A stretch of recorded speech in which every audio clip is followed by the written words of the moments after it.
Welcome to the Polar Bears International Tundra Connections program. My name is Brad Fountain and I work with Discovery Education, and we're thrilled to have this partnership with Polar Bears International. I'm joined here today by Alyssa McCall and Steve, both of them are scientists here with Polar Bears International, correct? Yes. That's right. Awesome. Can you just kind of give us kind of who you are, what you do here with Polar Bears International real quickly, just a short, brief introduction. Alyssa, we'll start with you. Sure. Yeah, I am a staff scientist at Polar Bears International. I studied the polar bears in this area for a few years, and I also direct our conservation outreach program, so I get to work on the program that you're watching today. Great. And Steve? I'm chief scientist for Polar Bears International, and I've been in that position since 2010. Prior to that, I was in charge of polar bear research in northern Alaska for the U.S. Geological Survey. And mostly what I do for Polar Bears International is writing documents to try and interpret to the public and policymakers what the threats are to polar bears right now. And also I'm continuing to write some scientific papers as well. Wonderful. And we're also going to be joined in a little bit by BJ. BJ is the director of field operations here, and we're coming to you live from Buggy 1 out here in Churchill, Manitoba. So I think they can probably show a little scene of what we can see right now. You'll notice some buggies off in the background. Recently, we had a polar bear right near us. He or she has unfortunately moved on right now, but they do come around periodically, so we'll keep our eyes open just in case one ventures back this way. But just to kind of give you a frame of reference on where we're coming from. So we're right on the edge of the Hudson Bay and outside of Churchill, Manitoba. And to give you a kind of sense of where that is, think about the city you're in right now, and we're going to show you this little graphic right now that kind of gives you an idea of where Churchill, Manitoba is in relation to other parts of the world. So notice that, we're right there on the edge of the bay. Maybe we can just for a minute kind of set the framework for us a little bit. Steve or Elisa, could either one of you talk just a minute about kind of the environment that's here, the ecosystem that kind of exists right here in place? Sure. So this is a really unique ecosystem. We actually have three overlapping ecosystems in this area. We have the tundra landscape, which is kind of the flat with the shrubby area. Boreal forest is right nearby, so that's spruce trees. And then we have the marine environment, so Hudson Bay, the saltwater. And this overlapping of the different ecosystems make it a really special place to be. And soon the sea ice in this area in the next month or two will hopefully freeze up over Hudson Bay, and polar bears will leave to go hunt. But right now, they're just waiting for that ice, and so more and more of them are moving to the coast right where we are. Awesome.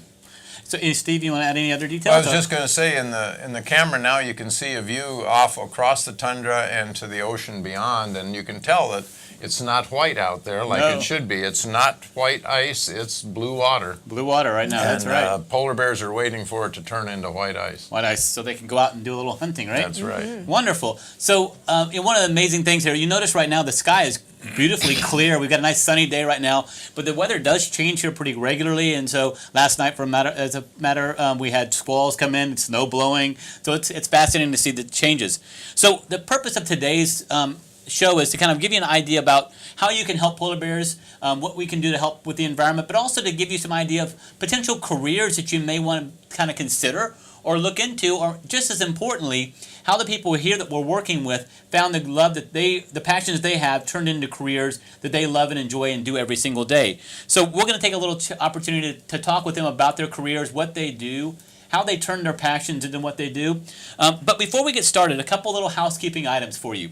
If you would like to ask any questions, there's a chat window on the screen that you have right now, so feel free to add any questions into that, and we'll get those fed back into us. You also can email questions. To email questions, just go to questions@pbears.org. So again, questions@pbears.org, and those questions will also be fed over to us. So again, we'll keep our eye out in case we see any wonderful animals. We saw earlier was it a silver fox or what was the fox we saw just a little bit ago, Steve? Silver fox. Silver fox.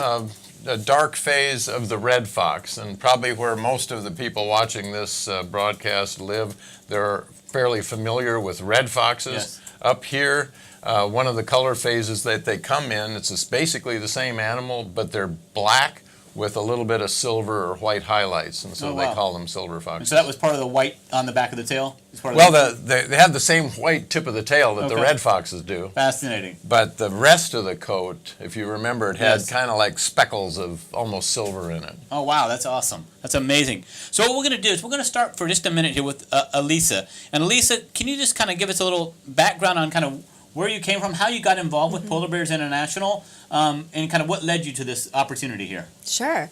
Well, I've always really liked animals, and I wanted to be a wildlife biologist. And so when I finished high school, I went to university and I did a degree in animal biology, and I had a lot of fun doing that. Every summer, I had a different job where I worked with animals, and for a few years, I actually studied deer mice in the grasslands, and I really liked working with mice. And when I was done that degree, I had a connection through my supervisor, and he got me connected to this polar bear research group in the University of Alberta in Edmonton, Alberta, Canada. And so I started studying the polar bears out here outside of Churchill, Manitoba, and started volunteering for Polar Bears International. And I did that for about 3 or 4 years, and then I was hired by Polar Bears International to kind of help bridge some science and education.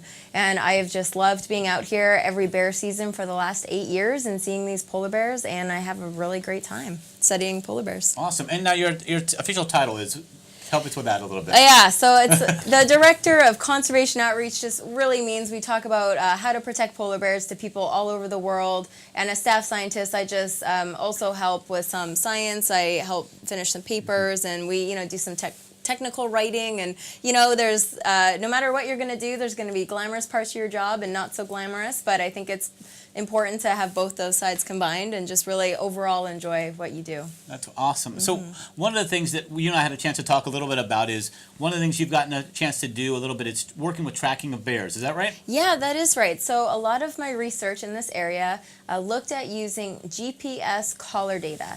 So we have been able to follow female polar bears in this population since the early 1990s, so a few decades now, which is pretty neat.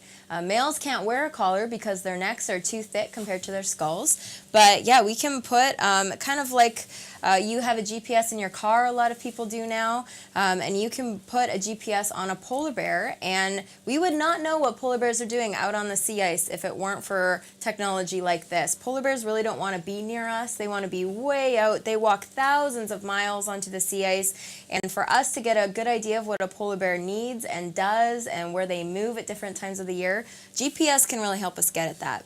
And it's cool because we can find a GPS point and also use sea ice imagery from satellites and lay them over top of one another. And we really get a nice idea of what kind of ice polar bears need, where they might be hunting. And all this type of information helps us protect polar bears. If we know more about what they need and want, we can help protect that and protect them and talk to people about protecting it. And didn't you also have, I think, something where you all were able to connect the camera to kind of get on the collar to get a sense of how the bears were moving, where they were going? Yeah, so one of the projects that has been done was a collar cam. So while we can get a point on a map, it's a little bit more cool to actually see the point of view of a polar bear. So there's a couple short-term projects where a little camera was put into one of these collars for a couple weeks at a time, and we got to see what the polar bears were doing on land. And this was done in a couple areas, I believe, up in Alaska and also in Ontario in Canada. And it's just kind of neat. You see them nibbling at little things. And of course, this isn't, polar bears don't eat salads generally. That's not their favorite food. They'd rather have seal fat. But they are going to explore the world around them. And we got some really great footage out of that. It's really fun stuff. That's amazing to see. Yeah, that's angles you just don't get from a regular, everyday experience around polar bears. Absolutely. Just absolutely amazing to see that. I know we've had some fortunately, kind of close encounters with some bears. Tell a little bit kind of with Polar Bears International and the program that you do. We're on the buggy right now, again, Buggy 1.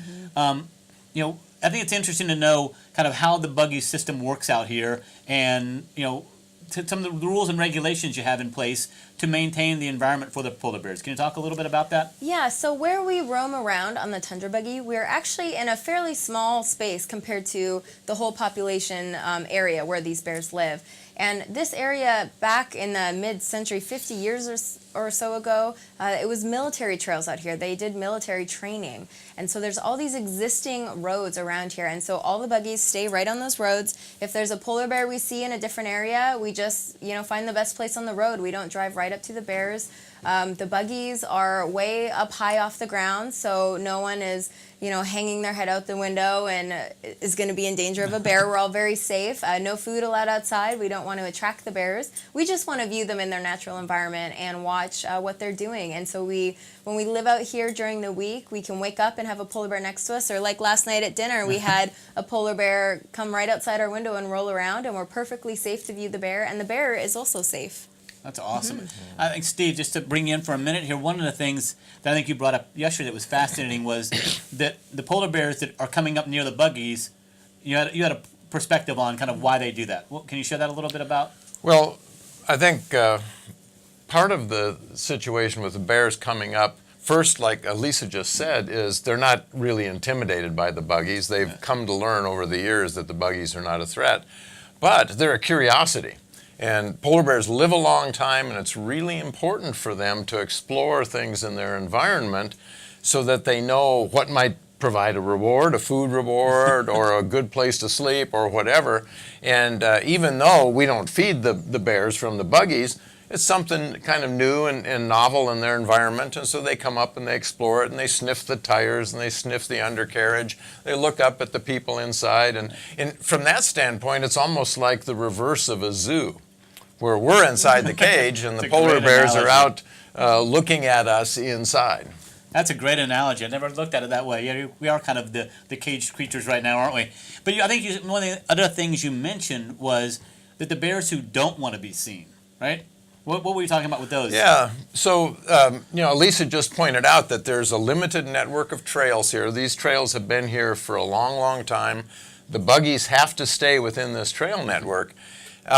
And the bears that might be not willing to adjust to having the tundra buggies around, they don't show up within that trail network. They don't show up close to the roads because they're just not interested in it. And so some people have always asked, well, aren't those big tundra buggies rumbling around out there? Aren't they a disturbance for the bears? The bears that would be disturbed by it choose not to come here. So, we're pretty confident that there's essentially no impact of these buggies on this population. The bears that don't care to be around people or around the buggies don't have to come because we are in such a small part of the area where the bears are waiting for the ice to come in. And even within that small part, we have to stick to the trail. So there could be a bear in the willows just a few hundred yards away, and we might never see it. And if he stays hunkered down, he's isolated from the tundra buggies, isolated from us. And, of course, the other side of it is we don't get to see him. That's right. But, those bears that aren't intimidated, aren't concerned, those are the ones that we see wandering around here, and they're exploring. And part of it, we don't really know the answer to this, but part of it also could be that some of the bears have explored and they've decided, I'm not interested in the Tundra Buggy Lodge or Buggy One or anything else, and maybe in past years they explored and then they decided, well, I'm just going to hunker down in the willows because I don't need any more exposure to that. Great. Now, back to you, Elisa, for a minute. You're talking about the tracking the bears. One of the questions that I had for you was, how far would a typical bear travel in a year or during that time period? What have you found out? Yeah, it's really interesting. We've found that it varies by individual. They do travel quite a long ways, but depending on whether a female has cubs or not can affect how far she has to travel for food, and depending on which population a bear is from, it can affect how far they travel. So, for example, polar bears in western Hudson Bay, some of the ones we've traveled, they have a home range. So if you drew a circle around all where they traveled during a year, it could easily be 500,000 square kilometers for some bears. Some are smaller than that. And then we see some bears, there's a part of Hudson Bay called James Bay. It's a little kind of jutting out bay near Ontario there. And some of those bears have very small home ranges. Some of them hardly ever seem to leave this little James Bay because the hunting's probably really good. So when we look across the Arctic, across 5 countries and 19 populations, polar bears tend to move quite a bit. Some move a lot, but it really depends. But we can be sure that they would move a heck of a lot longer than any of us humans would to find our basic food needs. Yeah, and Steve could probably add a bit more about Alaska bears to that. When I was radio tracking polar bears in Alaska with collars, just like Elisa showed us a little while ago, we found that there were indeed bears that were very mobile and bears that weren't. So some had activity areas that were larger than the state of Montana. Wow. And others had activity areas that were about the size of Vermont. Wow. And Huge we discrepancy. actually started to call them homebodies and explorers, because some Love of them were you'd have a home range that, if, like Elisa said, you circled the outside of the area that they traveled in, you might have another bear that was a tiny little circle inside that big circle. Wow. And why they do that is not really clear. This is part of that individual variation that occurs in all animal populations. They have their own personalities like people do then, right? That's right. So the area here in the Hudson Bay area and the area that we're around now, what the population of bears that live here, what is the geographical area of this population of bears? What would you say in square kilometers or square miles? Oh my gosh, I'm not sure if I actually No, if you don't know, it's all right. Well, I think that if you look at the area that's designated by the IUCN as the Western Hudson Bay subpopulation, it must be close to 1 million square kilometers. Huh? Okay. I would say so. Yeah. Wow. But I actually haven't Mapped it out. calculated it out to see, because Fair enough. there's a fair amount of information in the literature about how the bears within that area move, like Elisa was just talking about. But in terms of going to the boundaries that have been drawn on the map, I haven't ever calculated that. Yeah, So. and bears will absolutely leave their population boundaries. Us humans have drawn them on a map to help us, but we do see intermixing of many populations in some areas more than others. But yeah, Fascinating. Yeah. So, go ahead. In Alaska, we did a study years ago looking at how the movements of the bears related to these kind of postage stamp boundaries that managers had put on the map.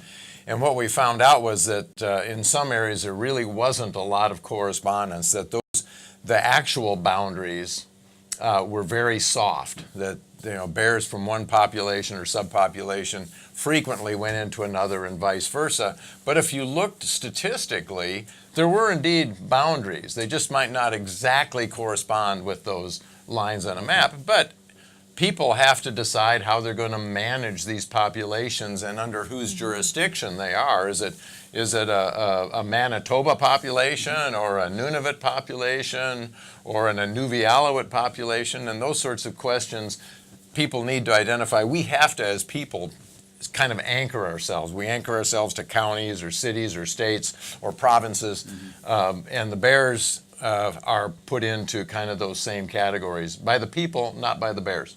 So the groups you just referenced, for those folks who may not be aware, especially those in the States, the groups that you referenced, those are indigenous groups for Canada, is that right? The population groups you were referencing? That's right. Okay. Yeah. Yes. One of the questions I have for you especially around our theme of STEM, what have you noticed as far as the changes for either one of you in things like the tracking of the technology changes that have impacted tracking and following polar bears? What have you noticed as the big changes? Yeah, there's been quite a few changes, which is one of the really exciting things about technology. So when I started 7-8 years ago, this was kind of it for GPS, and we had no information where, or at least none where we were, about where male bears were moving. But just as of last year, we can fit GPS now in ear tags. And so we are able to give males and sub-adult bears, so like the teenager bears, an ear tag with the GPS that will talk to a satellite, and we can track them for up to 6 months now. So we're getting some great male data for the first time in this region, which is really exciting. That's fascinating. I think we saw some of the tags of some of the bears that were out earlier yesterday and today, right? So a couple. One of the things I was going to mention that technology has really improved is our efficiency and our safety in moving around in this environment. When I first came up north in 1980, the only thing we really had to navigate in northern Alaska was a compass, a magnetic compass like Boy Scouts use, and we could get a radar fix from the military stations that were on the northern coast of Alaska. And in northern Alaska, compasses are kind of on the margin of being reliable because the difference between the North Pole and the magnetic North Pole is getting to be pretty big. Yes. Well, over in Canada, just east of where I was working, compasses were totally unreliable. And they didn't have as many radar stations. And so over there, biologists actually had to do sun shots. Really? So they would orient the helicopter towards the sun and look at where the shadows were and determine what time of day it was and figure out where they must be on the face of the earth. And of course, it was very crude.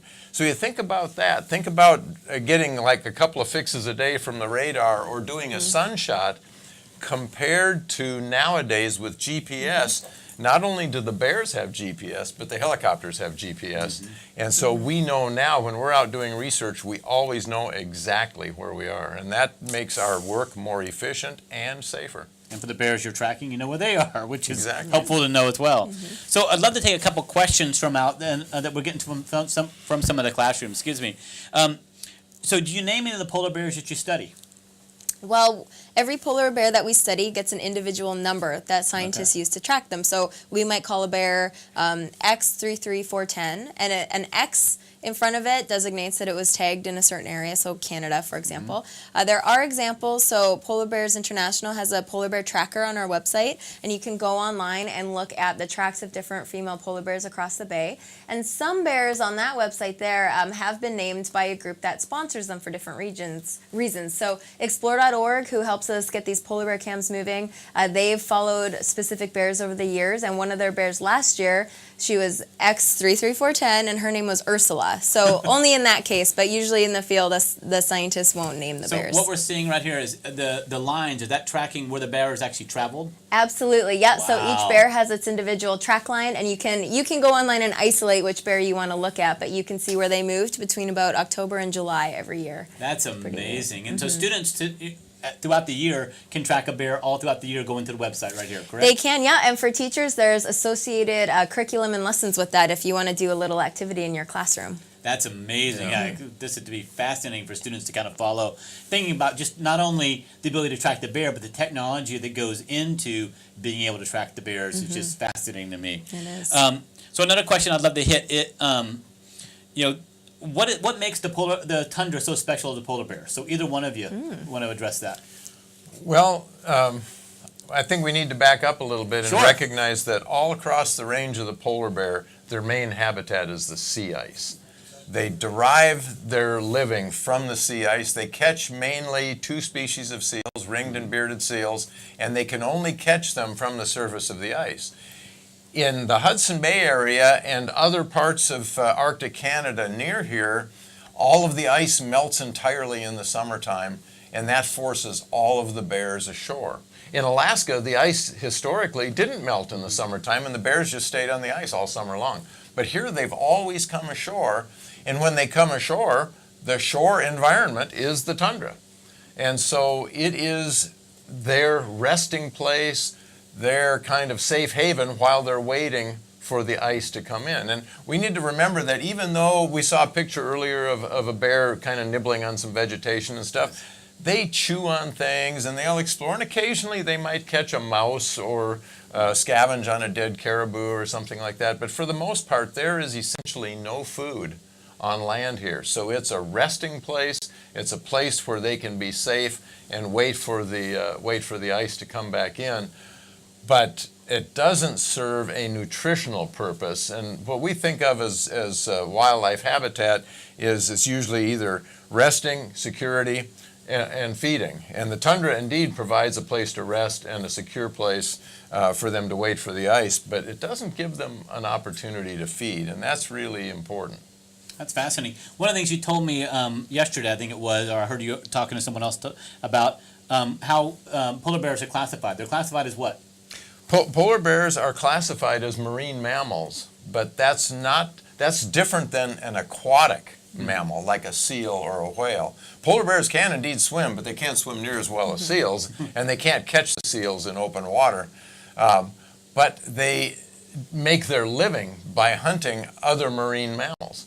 So all of their energy comes from the Arctic marine food chain, and so from that standpoint, they're ecologically marine mammals, but they're not aquatic mammals. So, a lot of people say, well, polar bear is the largest land predator. And I kind of take issue with that. I call them the largest non-aquatic predator. Interesting. Yeah. I mean, there are marine mammals that are predators that are much larger, like killer whales. But polar bears are the largest non-aquatic predator or the largest four-legged predator. Amazing. So one of the things, there was a question here I wanted to make sure I got into for just a second. It's the question, I think it's a fair question for someone to ask about the collars you're showing here. How do you get it on a polar bear? Absolutely. Well, I think I'll touch on it, and then Steve can give more background. Sure.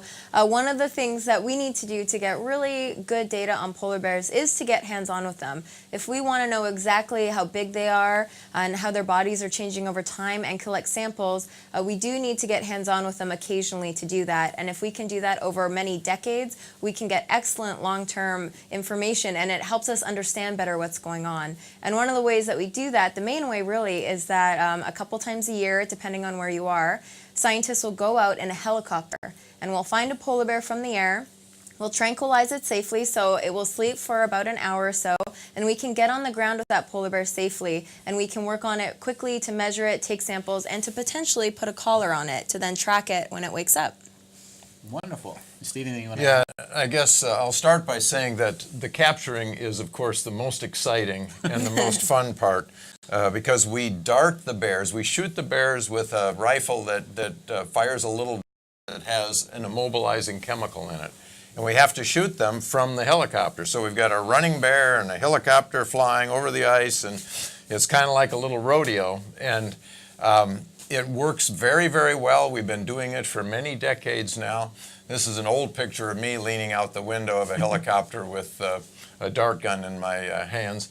But the idea is that we shoot the bear then goes to sleep, and then we have an hour or more where we can work on the bear, we can weigh it, we can measure it, we can put ear tags in it, put a radio collar on it if it's one that we want to follow around.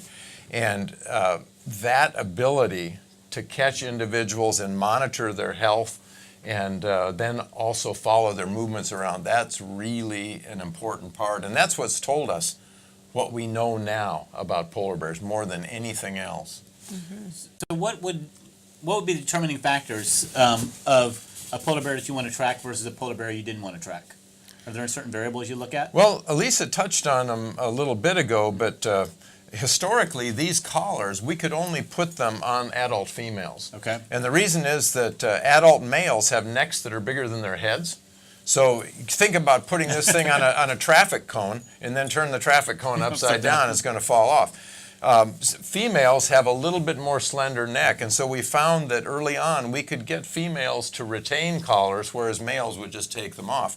Now the advances in ear tag radios that Elisa was just talking about give us an ability to follow not only the big males that wouldn't wear a collar, but subadults. Okay. And earlier we were talking about subadults as being the growing kind of the teenagers. Yes. We'd like to know a lot about them, but we don't want to put a radio collar on a subadult because if we don't recapture it, most of these collars do have an automatic release, Okay. which isn't shown on this particular collar. But suppose that automatic release fails, then the bear is growing into the collar. So we wouldn't want to put collars on that would last for a long time onto a subadult. But these ear tags give us an opportunity to learn about the movements of those animals without the potential hazard of having a collar that they might outgrow. Interesting. And so that's a whole nother career you're looking at, is people who actually design the collars, look at how they're manipulated, how they have the quick release that you said that they can automatically release. It's a whole nother Absolutely. opportunity. Oh for yeah. Yeah, we need police who are studying. Yeah, and there's a lot of opportunity there because as you can imagine, anything that we put on in the way of technology on these animals in this environment is at its maximum testing level. Yes. You can't do a bench test that gives you any idea of what the collar goes through when it's out here on a polar bear. So for people who are interested in the technological side of things, figuring out better ways to keep track of polar bears and other wild animals is a real opportunity.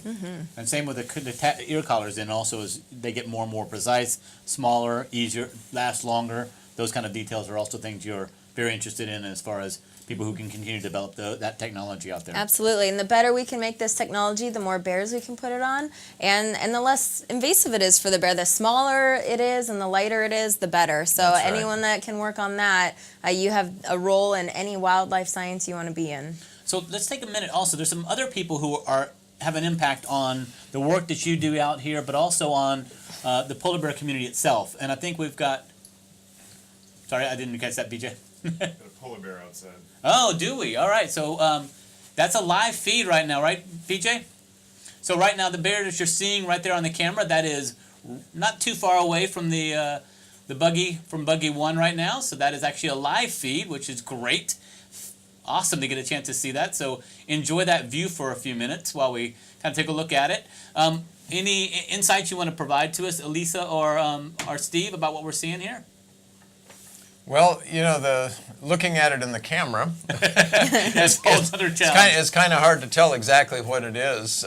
So I'm not going to make an assessment of whether or not it's a male or a female yet, but it looks like it's a pretty decent sized bear from this angle. And look at how tall it is compared to the Tundra buggy over there that it's sitting next to.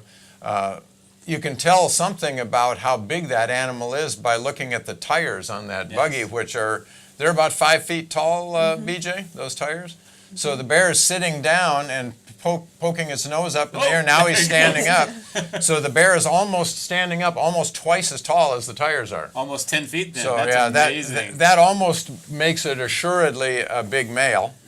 So these polar bears, a big male polar bear, adult polar bear can be almost 5 feet high at the shoulder when standing on all fours, and you can see that right there. The top of its shoulder is nearly the height of those tires, and then when they stand up, they could reach more than 10 feet. And almost dunk a basketball. Yes, almost dunk a basketball. That's amazing. And you know, Elisa made the comment earlier about us being safe inside here, and you know that we're not dangling arms out the windows. Well, if we did dangle arms out the window, we could have an injury if a bear surprised us. So, but yeah, that bear looks like it's in pretty good shape. I mean, just looking at how thick it is from here, you know, based on a bear that's off in the distance in the camera, that's probably all I'm willing to say about it. Yeah. You want to make any guesses? Nope, that's a very responsible thing to do. Until we have better information, we won't guess too much. And we won't go into details, but there are ways that Steve has informed us that you can tell whether it's a male or female. We won't go into all those details right now, but fascinating. So enjoy that view. I'm going to ask Steve a couple other questions just to kind of so you can kind of get an idea while you're enjoying the view of the bear. So Steve is the Chief Scientist for Polar Bears International. You know, we've had some interesting conversations about your work. Can you kind of give us a little, remind us of some of the background? You said you started off, you know, in the early 80s, late 70s, studying polar bears. Was it something you were passionate about early on in your life? From the time I was probably 5 years old, I just always wanted to go into the woods and study bears. And I don't know where that really came from. I know I was inspired to a great extent by the old TV program Mutual of Omaha's Wild Kingdom. Yes. But I also, as a child, I came from a family that hunted and fished, and I loved hunting and fishing, and I wanted to get into a field that would help assure future generations could do that. And that's what wildlife biologists do, is they figure out the best ways to make sure that humans and wildlife are compatible, and where possible, where the wildlife indeed are a renewable resource and the habitat is sound, you can hunt or you can fish without harming the population. And so that was kind of my early driving force, but I was always kind of attached to bears. And I ended up being able to, for my master's degree, actually study black bears in central Idaho. And I was just thrilled that I actually got to work with bears in real life after having read about them for most of my young life. And then some years later, I was working in Wyoming, and I was actually studying pronghorn antelope. But I had an opportunity to come to Alaska and take over the fledgling polar bear research project. And you know, I was asked, would I like to go up and take on this challenge? And I thought it was about the ripest plum in the wildlife management profession to be able to come up here and study giant white bears that roam around in an environment that looks more like the moon than most habitats that we're familiar with. So that's kind of how I got here, and I just love polar bears. I love the environment, and now that environment is threatened, I'm doing whatever I can to help save it. So that leads. Let me go ahead and address one of these questions. So Emma was asking. Not Emma. Sorry. We got a question about from Jennifer. You know, are there things that we can do to help reverse the ice sea melting situation we're dealing with that you're aware of?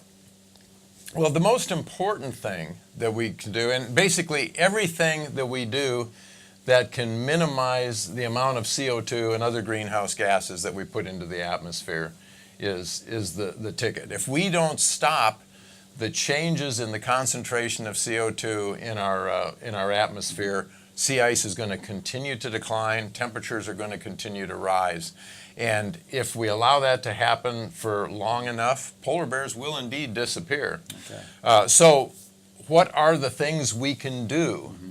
Well, probably at this point, the most important thing is to make sure that our elected representatives know that we care about polar bears and that we care about the environment around us. And so that means writing your congressman, writing your senator, writing your member of parliament, whatever it happens to be, and making sure that they understand that you care about the Arctic sea ice and the polar bears that live there. Now, PBI has a whole bunch of resources about what people can do at an individual and community level, and I'll let Elisa talk about some of those programs that we offer. Yeah, absolutely. So at our polarbearsinternational.org website, there's quite a few ways that you can get involved with us. There's an education center with a lot of great materials, and we also have a really exciting contest coming up, our annual Project Polar Bear. And if you are a school group anywhere in the world with a teacher as your leader, we will help support you in doing a project that can help polar bears. And so this might be looking at transit in your area. So can you carpool more? Can you start a bike sharing program? Maybe you could look at the school buses in your area and see if you could make them more efficient. All these sorts of things. We have some great ideas on our website. Sign up is starting soon, and the contest goes for a few months and wraps up in April. And we will stay in touch with you the whole time and give you lots of great resources, and you get to help polar bears. So it's a pretty fun project, and contest winners will receive a small scholarship. Awesome. Wonderful information. So definitely check out the polarbears.org website, polarbearinternational.org website, excuse me, and for those great resources. Steve, I had another question. One of the things you were sharing with me yesterday, again, another thing that I just wasn't aware of. You talked a little bit about the sea ice here and how it's different than freshwater ice. Can you talk a little bit about that? Well, saltwater ice is different from freshwater ice. I think probably most of the people listening to this program have been aware of ponds or lakes that are frozen, and people are always warned, don't go out on the ice before it's solid. Freshwater ice is very brittle, and when it's thin, it'll just break if you put too much weight on it.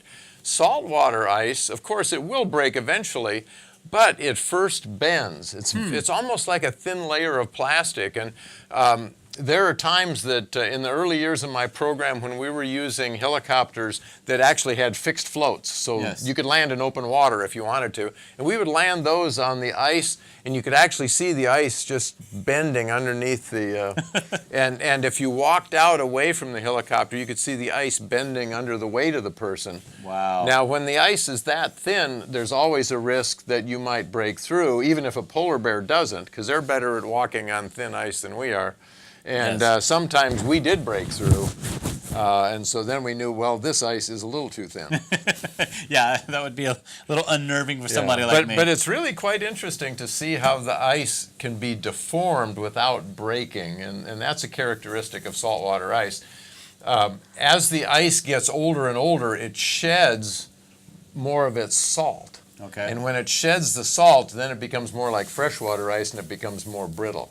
But that early stage of ice freeze-up, when it's less than a foot thick or so, it can be very plastic and very kind of malleable. And so that's something you've seen also, though, with the transition to helicopters and how they've been modified and adjusted to fit the environment that they're going into. For that, you mentioned the pontoons that are on the bottom to allow them to float, to be able to sustain their ability to stay stable in that environment, right? Yeah, and one thing we learned, we started out using helicopters with fixed floats, and we took advantage of them for a long period of time to be able to go out in some of these very thin ice environments and catch polar bears.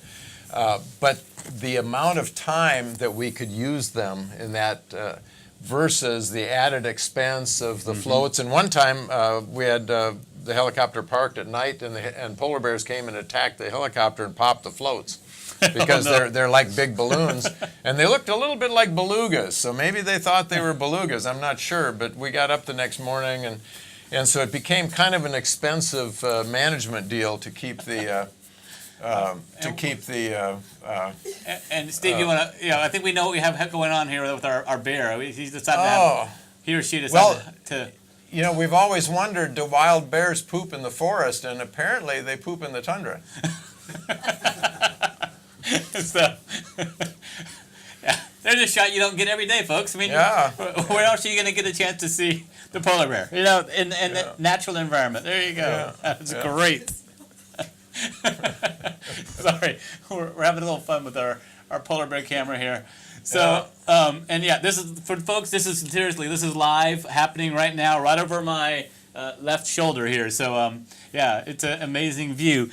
So go ahead. One of the things we might mention about Sure. that is we were talking about how polar bears don't have any real food on land. Yes. But they do munch on plants, and they go out here and they eat the kelp. Interesting. Even though there's probably not much nutritional value in the kelp, there may be some small crustaceans, small crabs or things like that, aquatic insects in the kelp. And so they do sometimes have things in their gut, and when they do, then they have to poop. And they do, as we just saw. That's right. Now, let's see. I just lost my thought that I was going to ask you a question about with the polar bears. We're going to bring in BJ for a minute here. So, BJ, you are the Director of Field Operations for Polar Bears International. Is that correct? That's correct. So, BJ Kirschhofer is here with us to join us for a couple minutes. And I wanted to bring BJ in because, BJ, this is really pretty much your invention, isn't it? Buggy One is kind of your baby, isn't it? Well, it's definitely my baby. It wasn't my idea, but it's my baby now. I've been out here for nearly 11 years, I think, and taken this buggy with a lot of help from others, from I guess just a regular buggy to a live streaming broadcast studio. So we are sitting here on the inside, kind of more or less a television studio, and then the outside we also have the cameras, which we're watching right now, and we can mix all that stuff together to provide this show for you guys today. That's amazing. And our bear's deciding to come this way a little bit, so that's pretty cool. So, yeah. How did you get involved with Polar Bears International? What were you doing before Polar Bears International? I worked for a wildlife photographer, and I guess going a step before that even, I was always an avid outdoors person. Was in the Scouts when I was little, and really enjoyed the outdoors and really enjoyed animals. And in school, I got to work for a wildlife photographer, which also took me outdoors when we weren't in the office. And after several years of working with him, he sent me with some friends up here. Wow. And I never left. And you started working with helping getting the live feed set up and everything else. So tell us a little bit about, I know we can't show all the equipment that you use, but tell us a little bit about what you do to get the live feed going.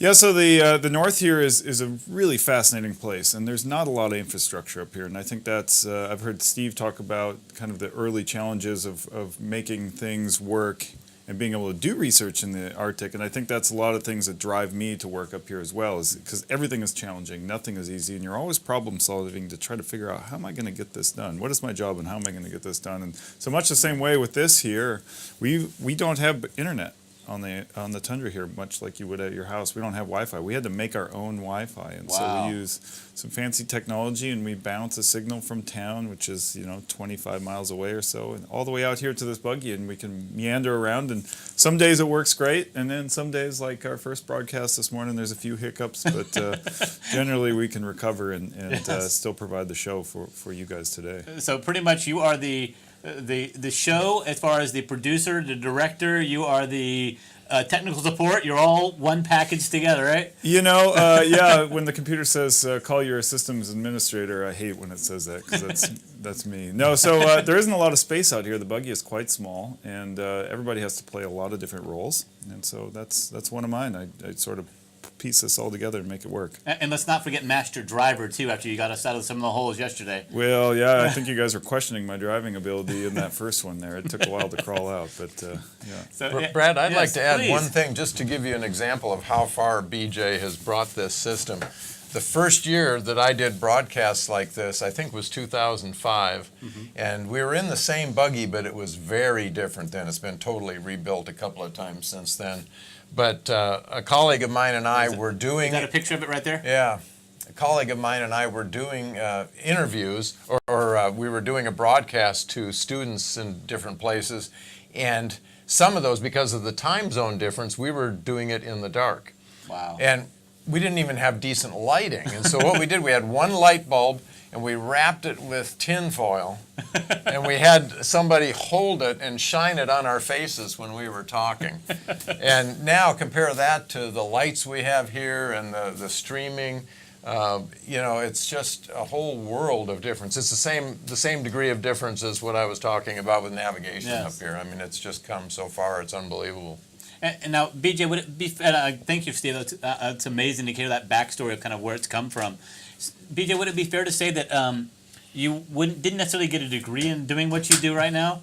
No, I definitely didn't. I've really had to spend a lot of time reading, and a lot of that's on the internet, looking things up, seeing how other people have solved problems, reading different books, and so I could piece together a lot of different knowledge, everything from computer networking to solar systems and alternative energy, to basic maintenance on a vehicle like this. So yeah, there isn't one school that I could have gone to learn all this. I would have had to go to many different programs.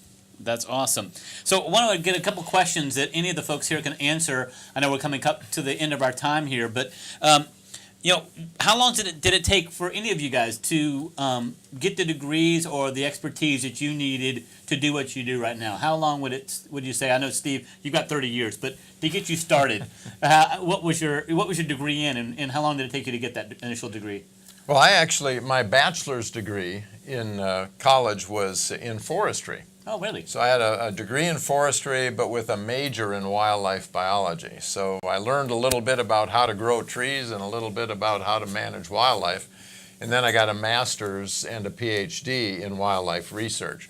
And all told, that was probably close to 20 years of college. Wow, okay. But, an advanced degree in wildlife management requires a lot of time because unlike in some other advanced degrees, you have to go out into the field and do a research project and then come back and write it up. Yes. And so you're not just doing coursework. But yeah, that's about what it took me. But I was actually a practicing wildlife biologist from the time that I got my bachelor's because my master's work required me to be out and contributing to answering questions that managers had about, in that case, it was black bears. And it'd be fair to say that you're still learning to this day? Oh, yeah. Yeah. Yep. And BJ, for you to get, I don't know, your background wasn't necessarily in what you're doing right now, but to get your skill set to where you are now. Yeah, I mean, I went to 4 years of university and then kind of showed up here, and really I still do learn nearly every single day. To become proficient in what I'm doing now, it probably took an additional 5 years of just messing around, making mistakes. Learning from the mistakes. Exactly. But so it really has been the last 10 years of just continuing to learn. And that's an important message, though, because I think sometimes in schools and as students, we sometimes think that making a mistake's a bad thing, but it's a great learning opportunity. It's how we process, and I think we learn more from our mistakes than we do from our successes in a lot of cases. Would you agree? Yeah, and I think that's one of the unique things, again, about the Arctic is you may not be the most qualified person, but you're the most qualified person within 1,000 miles. And so people will let you make mistakes because it's so expensive or time-consuming to get people in this place. So Awesome. I think it's important to remember what Edison said when he was working on the light bulb project. He said, "I haven't failed. I've just discovered 10,000 ways that don't work." That's right. So update on our camera right here. So Steve, you want to tell what he's doing right now? Or? Well, I think I haven't actually been watching him as he came up, but I think that what he's doing now is exploring the place that the bear was lying when we first pulled up here. When we came up here earlier today, there was a bear right next to the buggy here, and we thought, wow, that'll be great for our programs that we're going to do. But shortly before this program began, that bear took off. Well, now this bear is back, and he's sniffing the footprints and the site where that other bear had been lying. So, and to give you an idea, we're probably 15 feet from the bear right now. Would that be about right? Maybe 20 feet? Yeah. Yeah, he's really close. he's very, very close. And when he had his head turned sideways, right there, you can see the back side of one of those little ear tags that we were talking about earlier. So this is a bear that that the scientists studying bears in Hudson Bay, if they recaptured him, they would know who he is. They'd know if he's heavier now than he was last time, if he's bigger now, if he's still got all of his teeth, a whole variety of things that would.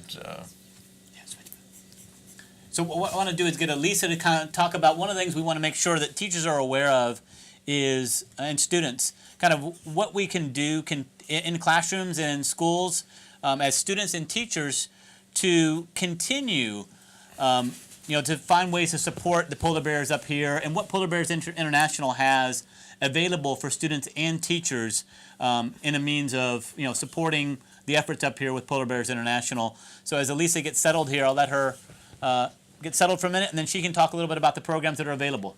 Elisa, if you don't mind. Sure, yeah. Well, of course, this is one of our programs. This is one of our big education outreach programs. So many of you may be watching today through Discovery, and I'm just going to unmute myself. All right, sorry about that.